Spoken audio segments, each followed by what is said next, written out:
Okay, Erica's here. I already had them in their crates, so I knew like what time she was going to be here. So my biggest recommendation is going to be just that. So that way, especially if you're having to handle everything, if it's multiple people, and if your babies are here, you don't. This is two less things for you to worry about. And so when Erica came in, she didn't ring the doorbell or knocked. I just walked in with her. They started barking. We ignored them. We stepped outside in the bag, let them calm down, came back in. It took, I would say, a little bit less than 10 minutes for them to be like this. Sam was barking. Sam started crying. I reminded them to just lay down, relax, and now he's here. So he's actually wagging his tail because I'm talking, but he's crying still a little bit, and even S'mores is doing a little bit too. But same thing with the crates. It's not a bad thing. It's kind of, this is where they need to be for them to be calm. They can come out. The moment they make a mistake, if they're being too crazy, they're not listening to lay down, not listening to get off, they go back in their crates. Not necessarily as a timeout, but more so of one that you can control them and it's not so hectic. They feed off of that high energy and they feed off of that hectic energy that we provide them, especially with having multiple people here that also don't know how to handle them. So when it comes to situations like this, start them off in a positive way and start them off calm so that way you can continue this calm behavior, okay? So I'm gonna go ahead and let them out. She'll say hi to them, she can pet them, but the moment they get too crazy, they're gonna go back in. Okay?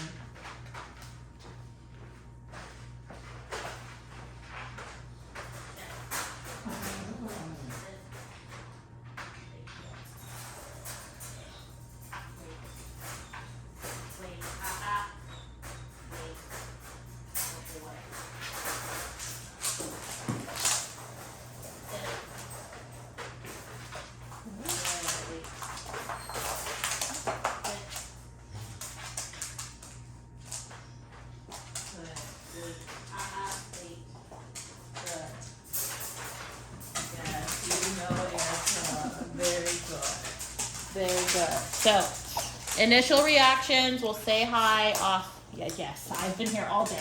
We'll say hi and then we'll ignore them, giving them something to do so that way they're not fully always going to be in their face, right? Obviously, it's been a while since they've seen Erica, so they're going to be super excited, right?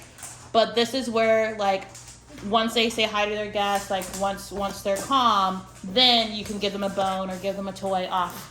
Give them a bone or give them a toy so that way they have something that they could be doing while you're talking to your guests. I feel like having them in their crates before like someone comes in, especially if it's planned, it's going to be a lot easier and less hectic, and give you obviously more hands and more time like to deal with it, right? So this is where we can start like with place. Okay, Ready? Sam?